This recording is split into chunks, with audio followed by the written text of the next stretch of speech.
Good evening, everybody. My name is Rainer, and this is Rainier Books, my booktube channel.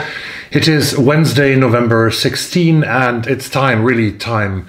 The last 6 weeks of the year are ahead of us, so what is my TBR until the end of the year? We're gonna talk about that after this.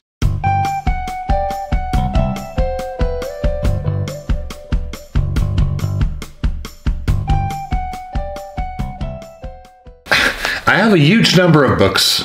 I've read, I think, 46 books this year, and on my TBR until the end of the year, I have a large number of books, which actually would make me reach my goal of 60 books if I ever would read them. I have a little doubt about that because there's only 6 weeks left, and my average is not so good that I think I can manage to read 14 books in 6 weeks, which is possible, yeah. It might be possible, so who knows? So let's get started with this TBR finally. Most of the books that I'm talking about, I mean, exception of 2 books, are coming from my shelves right behind me because I have to read from my shelves. That we all have to do, haven't we? And my Richard Ford project, I have told you about it earlier on this channel. I want to read everything that the American romancier, the American writer Richard Ford has written. Every novel, every short story collection, and his autobiography.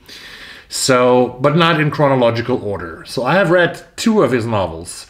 One of them this year, Canada, which was really an experience. And I want to try on my TBR for the end of the year is this book by Richard Ford, which is the beginning of a trilogy and which starts with a sentence: "My name is Frank Bascombe. I am a sports writer.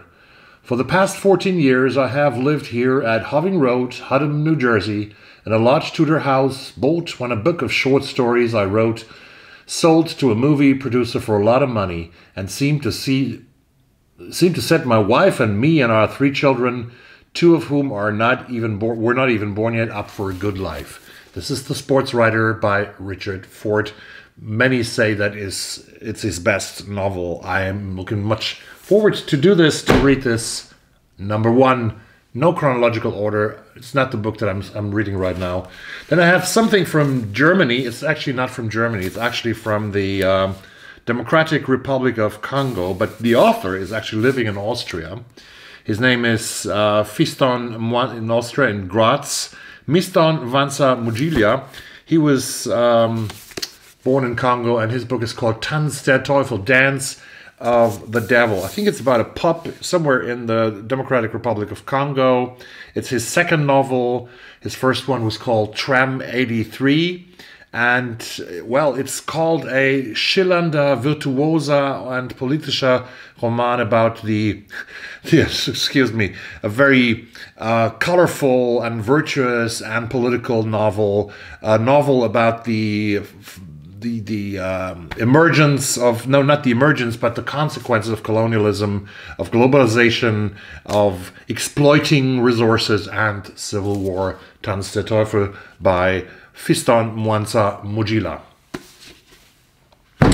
Another book from my beautiful shelves is that I actually received this year, and I think it was also published this year. You have maybe read or heard about the novel Convenience Store Woman. This is a novel from the Japanese author Sayaka Murata, and it's called Life Ceremony, actually a collection of short stories by Sayaka Murata. And I love Convenience Store Woman, and I'm very curious about her world that she's presenting in this collection. It was a holiday, and I was enjoying chatting with 2 girlfriends from university days over afternoon tea. Through the window, the grey office buildings of the business district sat beneath a cloudless sky. Reservations at this hotel lobby tea room were hard to come by, and it was thronged with female clientele. An elegant, white-haired lady with a deep purple stole across her shoulders daintily carried a piece of tart to her mouth.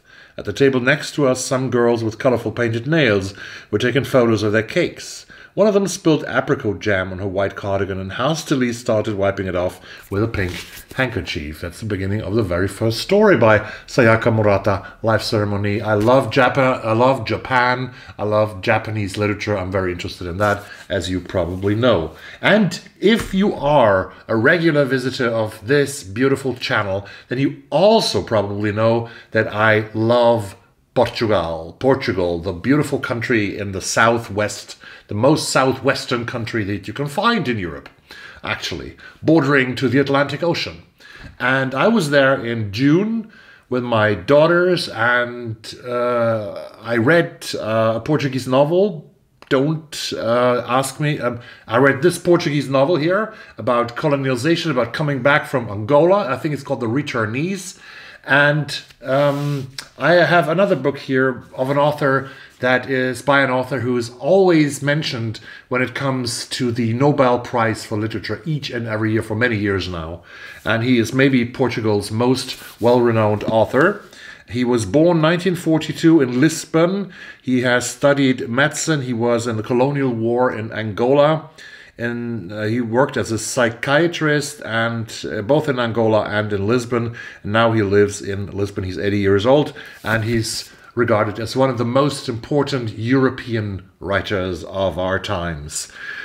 His novel, written in the German language in this case, is called Ich gehe wie ein Haus in Flammen. I walk like a house in flames. And this is a novel about a very usual, of a very normal Lisbon house with a lot of different parties living there, renting flats, people that don't know each other, who don't know each other, people who have different situations, come from different countries, from Portugal, from Africa, from Ukraine. They're old and young, they are strange and weird, they are lonely, they are sick or angry, and they don't know much about each other. What unites them is the desperate search of meaning, the desperate search for warmth, and the desperate search for love. And each and everyone who lives in this house tells his and her story in this book, Ich gehe wie ein Haus in Flammen, by Antonio Lobo Antunes, from the beautiful country of Portugal and the beautiful city of Lisbon. In Portuguese, it is called, and I know it's wrongly pronounced, but I just want to try it. It's a beautiful language. Caminha como uma casa en chamash. Beautiful language. I wish I would learn this. It's on my bucket list. On my bucket list is also to read everything, and I think that's possible. That's a very approachable goal. Everything written by the beautiful and wonderful author born in Malaysia, living in England, the British Malaysian author Tash Aw. I have read his novel 5-Star Billionaire many years ago. I read We the Survivors last year, about a man who is sort of confessing a murder and describing a murder in Malaysia and how he came to killing another man. And this is called, what I want to read. It's a used book that I got from England actually this year or last year. No, last year probably. Map of the Invisible World by Tash Aw, as one of the most exciting young writers at work today. And I think he is a very, very beautiful and very great writer. And I also love the cover with maps, because I love maps. And this is called Map of the Invisible World. I will tell you more about it once I read it. This is already the 5th book. The book number 6 I bought in England when I was in England earlier this year, I think in May. I was there in London, and I bought this one. It's called We Move by Gurnak Johal. It's a book of short stories of the Indian minority, Indian minority who is actually almost a majority living in the area of Wembley, around the Wembley Arena, Wembley Stadium in London. And these are short stories of these Indian immigrants in West London. Mapping an area of West London. Yeah, these stories chart a wider narrative about the movement of multiple generations of migrants. Gurnak Johal, We Move. Then I have an author I read a couple of years ago. I read one of his novels, and it's called In the Miso Soup We're back in Japan, as you might guess, and he is really a great cult author, you could call him. It's a cult movie that was made after this, or from this novel that I want to read. It's called Audition, and the author is Ryu Murakami. Pretty short novel, and this is after the death of his wife, German accent, please. The documentary maker Aoyama has not dated anyone. Now even his teenage son, Shige, thinks that he should remarry, and his best friend, Yoshikawa, comes up with a plan to hold fake film auditions from which he can't choose a new bride. Of the thousands who apply, it is beautiful ballerina Yamasaki Asami who captivates Aoyama. Infatuated by her fragile nature and nervous smile, he ignores his increasing sense of unease about his new love until it may be too late. There's always an element of horror in Ryu Murakami's novels, and also pretty violent. Also, in the Miso Soup was a very violent novel, but I loved it. Very absurd piece of literature from Japan. The book from the National Book Award, the awards. Oh my gosh, the awards will be given out today, actually. The National Book Award, November 16. Oh my gosh. I might have to make another video a little later on. This is from the long list of the fiction list of the National Book Award. These are short stories from Leigh Newman from Alaska about Alaskan women and their lives, different generations. Nobody Gets Out Alive by Leigh Newman. I love the cover. It is from a smaller publisher called JM Originals. Leigh Newman. The Wrong Goodbye, by the third Japanese book here by Toshihiko Yahagi, has been on my list for quite a while. This is a private eye story in the sort of tradition of Raymond Chandler and Ross MacDonald, but playing in Japan. I love the cover. It's beautiful. It's Tokyo probably, or another Japanese city, but this looks like similar, the street in Tokyo where we sort of walked by every day with all the beautiful restaurants, and we enjoyed some of them. Then I got a book from the library, which is I want to teach myself, educate myself about climate change, about things that are, because I haven't read so much about it, I think, and it's nonfiction November, so I have started this already, and it's from 2018, I think, or was it 2017? This is The Uninhabitable Earth by A Story of the Future by David Wallace-Wells, which was a world bestseller, a very remarkable book about the future of the Earth when we don't do enough to save the planet. It hits you like a comet with an overflow of insanely lyrical prose about our pending Armageddon, says Andrew Solomon. And Jonathan Safran Foer said, most of us know the gist if not the details of the climate change crisis, and yet it's almost impossible to sustain strong feelings about it. David has now provided the details, and with writing, it's not only clear and forceful, but often imaginative and even funny. The Uninhabitable Earth, I think, is something that probably every one of us should read and act also more after this. Then I have a German title here, Florian Werner, Die Raststätte, eine Liebeserklärung. Florian Werner, about these places, gas stations, plus restaurants, places along the Autobahn in Germany, which we call them Raststätte. So they are places where you make a break when you are traveling. Lots of truck drivers take a break there. It's like a truck stop, but not only a truck stop, but also families on the travel from north to south, west to east, whatever, are making breaks there, eating the mostly bad food, paying overprice for everything almost. And this is a love declaration to this German institution, Die Raststätte by Florian Werner. And I heard that it's a very beautiful book. Have started Our Missing Hearts by Celeste Ng, and this is about is a dystopia about America in the future when PACT is ruling or has ruled in America, and Asian Americans were made the scapegoat for everything that went wrong, and there's a lot of censorship, there's a lot of non-democracy in that country, and it's not so strange when you realize that yesterday Donald Trump announced that he's running for president again, and he, without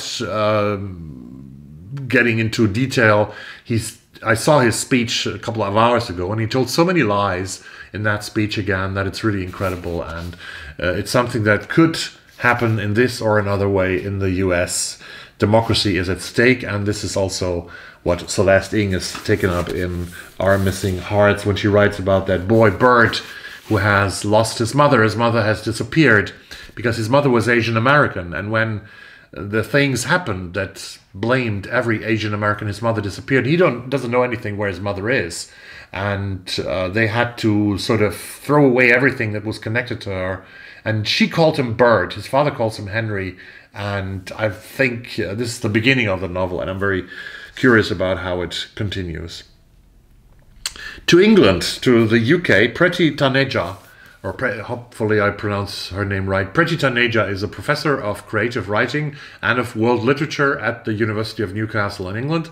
And this book, Aftermath, just won, I think, some few weeks ago, this novel won the Gordon Byrne Award, which I never had heard about. But anyway, it won an award. And Aftermath is a non-fiction account, not so thick, about 220 pages with footnotes, so a little less than 220 pages of pure reading. This is about herself, the professor, Preti Taneja, who was teaching Islamic fundamentalists in England. And one of them was a guy called Usman Khan. And Usman Khan was in prison when Preti Taneja was his teacher. And he was released from prison for a couple of days. He got permission. And on that leave from prison, he went to London Bridge in the city center, in the center of London, London Bridge, in 2019. And they stabbed 2 or 3 people together with 1 or 2 accomplices. And he was shot to death there. And Preti Taneja is writing Aftermath about her experience with that guy. The weird thing about the story is that Preti Taneja not only was the teacher of Usman Khan, who became a murderer, but also she was a colleague of one of Khan's victims on that very evening. And she writes about that story, which is a story from her life and from all of our lives in London, England. I'm still working with Futopia by Alina Schwermer, a German book about soccer, about football, and how we should reform it. Because the development that the sport has taken is very undemocratic. Now we have a World Cup beginning in Qatar on Saturday, I think, the 20th of November, which a lot of people like me, for example, who is a human rights person, doesn't want. Thousands of workers lived in slave-like situations and built all these 8 stadiums in Qatar, in a very small place. I mean, people are football crazy there, but it's obviously a place where women have not the same rights. They don't have a women's team anymore in Qatar. And I saw a very interesting documentary on German television where when this German journalist asked one of the members of the organization committee about why women have to wear a veil, and then this guy Khalid answers, well, you know, if you look at the table and you see sweets there, the sweets are wrapped, and you have sweets that are wrapped and sweets that are unwrapped. Which sweets do you take? And the German guy says, the journalist answers, well, I would take the wrapped sweets, but you cannot compare honestly women to sweets, can't you? And then there was silence, and then the camera, the observers intervened and tried to stop the interview, tried to stop the filming. So this country, and this book is about football and everything, and soccer and everything that goes wrong in it, and some solutions for it. Maybe for a better football, a more democratic football, a more less capitalistic football in the future. I also read The Perfect Police State by Geoffrey Cain about China, an undercover odyssey into China's terrifying surveillance dystopia of the future, which is not a dystopia of the future, but it's a dystopia of today already that Geoffrey Cain has covered here in a very great way. And I have on my piles here The Rabbit Hutch by Tess Gunty, also nominated for the National Book Award. Maybe it has already won it because it was on the shortlist, and I haven't looked it up. which novels won the National Book Award. But this is a novel about a woman in a fictitious town in Indiana, I think, where one of the poorest cities in America, and an outbreak of violence in the end. So it's called The First Novel with the Wisdom and Tenderness of the Master, says Marlon James, the winner of the Booker Prize for his novel, The Seven Killings. Yeah, I think it's Seven Killings. Yeah, brief history of Seven Killings. These are the books. I have one more in the library that is waiting for me that I have to pick up this week that will add to my TBR, and this is Elizabeth Strout's last novel, Lucy by the Sea. I have read My Name is Lucy Barton. I have read O. William this year because it was on the Booker long list and also on the short list. And I want to read now Lucy by the Sea because I love the character of Lucy Barton. Lucy by the Sea is a novel where Lucy is accompanying her ex-husband William to the sea somewhere in the United States, on the East Coast, probably in Maine, where the earlier books have played out. And she stays with him there in lockdown during the pandemic, Lucy by the Sea. These are the books that are on my TBR for the rest of the year. Which book and which books are on your TBR? How many books do you want to read? Please throw me a comment down below. I'm very interested to see that. And maybe we have 1 or 2 or 3 books in common.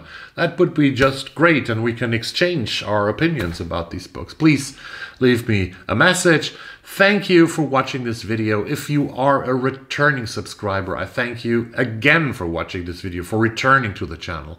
If you are new to the channel, I would say please subscribe.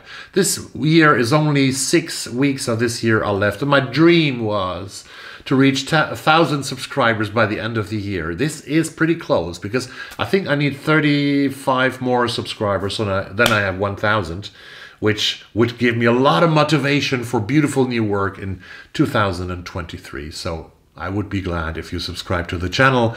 Anyway, I hope that you have a great day, that you have a great week, and that I see you very soon. I see you very soon on the channel because I have to do something about the National Book Award. See you. Bye-bye.